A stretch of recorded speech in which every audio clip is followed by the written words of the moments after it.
Hey, you! Yeah, you! I know you! You're the one who's watched most of my videos and hasn't subscribed yet! Hey guys, welcome back. Yeah, no, I'm not gonna say it. Today, we're gonna be talking about Sopia the First with the brand new Sopia the First spin-off series coming up. I thought it'd be nice to talk about what we want to see in the brand new show as a result of what was left over from the original. Sopia the First, a classic Disney Junior show. You know, I actually had the DVD Once Upon a Princess back when it first came out. Yes, DVD, they existed. Move on. Sopia the First was actually super relatable at the time because it showed a princess that was the same age as its audience. But we're not here to recap Sopia the First. We're here to talk about the new series, the upcoming one, and what we're hoping to see in the new series. Specifically, the ships, aka Sofia and Hugo. Okay, yes, I am a diehard Sofia Hugo shipper. Deal with it. But before that, let's talk about the series finale. It ended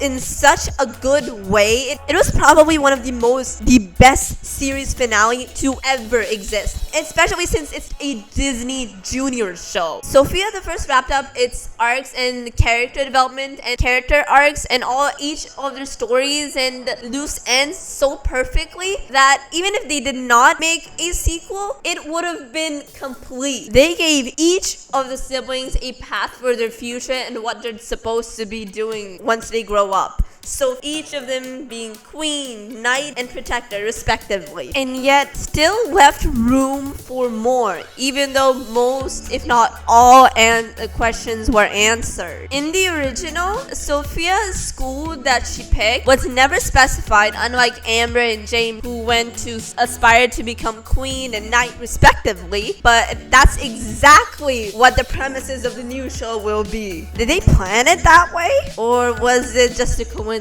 So according to Winky, Sofia attends the Charmswell School for Royal Magic. You mean to tell me there's another school that was not there during the school fair? Sofia is the quote-unquote most magical princess ever, and she has to learn how to do that. Okay, first of all, why and how? Let's hope they answer these questions. So basically, they split up all three siblings, and all of them are going to different schools. I really hope that even though they're supposed to focus more on Sofia's story, I get that they're leaning more towards Sofia's story, but I hope they don't cut off the family and siblings, especially since they now know her secret, everything about her that she's finally told everyone during the season finale. Here are the things I want to see in the Sopia the First new series. Number 5, Sofia is now a full-fledged protector, and I hope they don't just disregard that or retcon that, because she officially became a full-fledged protector in the series finale. So I'm hoping she goes on more into her duties and more missions for that sake. Also, is she supposed to protect all of the kingdoms in the Everrealm? Doesn't that seem like a bit of a job for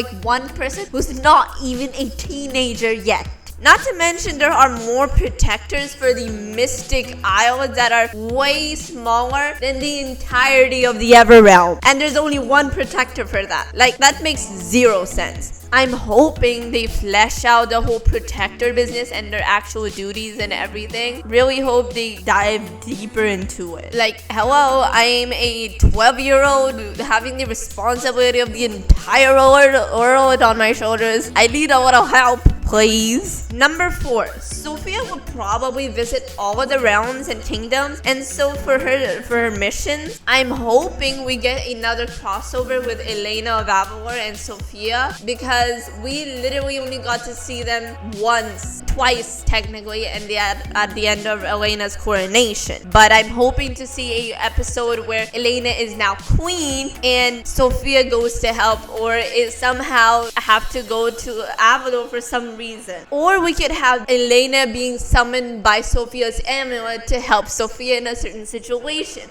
I mean, we got to see so many princesses, and for once, the person who once was within the the amulet will now come to help Sofia. Or vice versa, Elena needs some help and now Sofia is being summoned to help her. Because in the original, Sofia was literally only summoned once to help another princess. Once in the entire series. I'm hoping they delve into that and expand on the amulet's powers, because Sofia is supposed to be the most magical princess ever.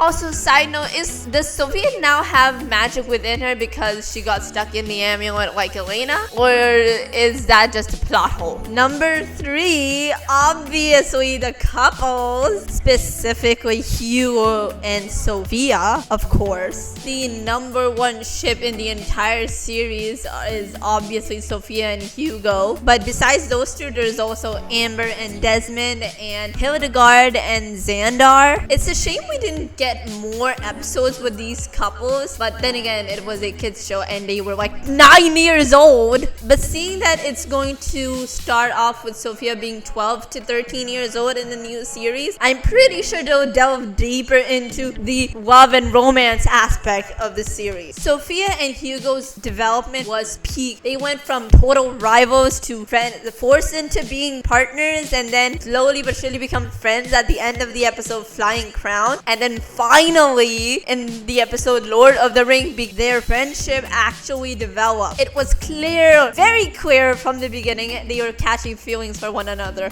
You cannot tell me after watching this episode and say there wasn't romantic tensions between the two. You cannot. The question is how they'll reunite or see each other, because every single one of the characters that we grew up with are going to be separated into different schools, meaning they will rarely see each other, and the only way I could possibly think they can see each other is a reunion episode where there's a dance or something and there's a party and they're all reuniting. That's like literally the only idea that's coming into my mind. I don't see how else they could fit into the story at all. They could also possibly introduce a new love interest for Sofia from her new school, which I really hope they don't, because I really don't want to see that. I really want to see Hugo and Sofia together. Maybe that's just me. I love how their friendship really blossoms in Lord of the Rings. Number 2, a focus on Amber and James, specifically Amber. Speaking of family, I really hope they don't completely sideline them and they give Amber her own adventures or partial adventures with Sofia, because a series with just Sofia and not any of her family or people that everyone grew up with, specifically Cedric, Amber, James, any of them, would not be as successful if you ask me. We'd love to see how Amber is taking on her new school, and I'm hoping to see Amber achieve a magical object that will help her in her future ruling, similar to Elena, like her magic scepter. Also, an episode where Amber is queen for a day and Sofia would be amazing, specifically because Ronan himself said Sofia and Amber will get to be queen for a day, and I'm hoping that will be taken into account in the series. Personally, I'd love to see that. Number 1, we want to see Sofia, James, and Amber completely grown up and ending it with Amber becoming queen and James becoming a knight of Enchantia, all the while Sofia is a full-fledged grown protector. We want to see them grow up and become full-fledged adults by the end of this series, this new series. Not to mention Cedric is now a good guy, so I'm hoping that they'll give him more of a story and have him more involved overall. Or they could have Amber have her own adventures, or we can have Amber have her own goals and own adventures, specifically with a magical object where she learns and slowly learns how to become a proper queen. It could be similar to Elena's adventures where she learns the right and wrongs of the need to be a good leader. It was totally foreshadowed in the ending. Amber the First, yeah, like that wasn't foreshadowed. But anyway, guys, that's all I have to say. Let me know in the comments below if I missed anything, if there's anything you guys want to see in the new show, and make sure to click that subscribe button. I'm hoping to get to 1,000K by the end of the year, so please subscribe and make sure to click that like button. Sayonara, bye.